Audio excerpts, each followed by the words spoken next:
দুর্বল হয়ে পড়েছে ইরান বিরোধী মার্কিন জোট। ইরানের পরমাণু চুক্তির বিরোধীদের অবস্থান এখন অনেক দুর্বল হয়ে পড়েছে। যুক্তরাষ্ট্রের প্রভাবশালী গবেষণা প্রতিষ্ঠান কুইন্সি ইনস্টিটিউট বলছে, এ বিরোধিতা এখন মূলত কিছু রক্ষণশীল রাজনীতিক ও ইসরায়েলপন্থী গোষ্ঠীর মধ্যেই সীমাবদ্ধ।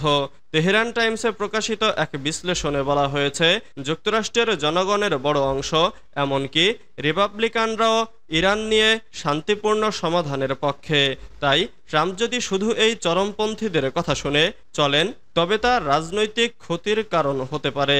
ওয়াশিংটন ও তেলাবিবের কিছু চরমপন্থী নেতা চাচ্ছেন ইরানের পরমাণু কর্মসূচি পুরোপুরি ধ্বংস করে দিতে। তবে অনেক বিশ্লেষকই এই দাবি অবাস্তব ও উস্কানিমূলক বলছেন। গবেষক সিনা তুষি মন্তব্য করেছেন, এসব দাবির পেছনে উদ্দেশ্য হল আলোচনার পথ রুদ্ধ করা।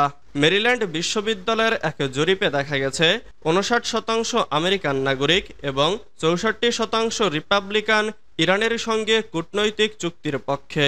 কিন্তু যারা এই চুক্তির বিরোধিতা করেছেন তারা বিভ্রান্তিকর তথ্য ছড়িয়ে জনমতকে প্রভাবিত করতে চাচ্ছেন। ট্রাম্পের ঘনিষ্ঠ কিছু প্রভাবশালী ব্যক্তি যেমন স্টিভ ব্যানন, মার্জরি টেলর গ্রিন এবং টাকার কার্লসন ইরানের বিরুদ্ধে যুদ্ধে যেতে চান না। তাদের মতে এই সংঘাত যুক্তরাষ্ট্রের জন্য বড় বিপর্যয় ডেকে আনবে। সৌদি আরব সহ যুক্তরাষ্ট্রের অনেক মিত্র যারা আগে ইরান বিরোধী ছিল, এখন ইরানের সঙ্গে শান্তিপূর্ণ আলোচনা চায়। বিশেষজ্ঞরা বলছেন, আঞ্চলিক স্থিতিশীলতা রক্ষার স্বার্থেই তারা এই অবস্থান নিচ্ছে। বিশেষজ্ঞদের মতে ট্রাম্প চাইলে এমন একটি চুক্তিতে পৌঁছাতে পারেন যা ইরানকে নিয়ন্ত্রণে রাখবে। তবে সেটা হতে হবে ইরানের পুরো কর্মসূচি ধ্বংসের দাবি ছাড়াই। যুদ্ধবাজ গোষ্ঠীগুলো ভুল তথ্য দিয়ে এ সম্ভাবনাকে বাধাগ্রস্ত করছে।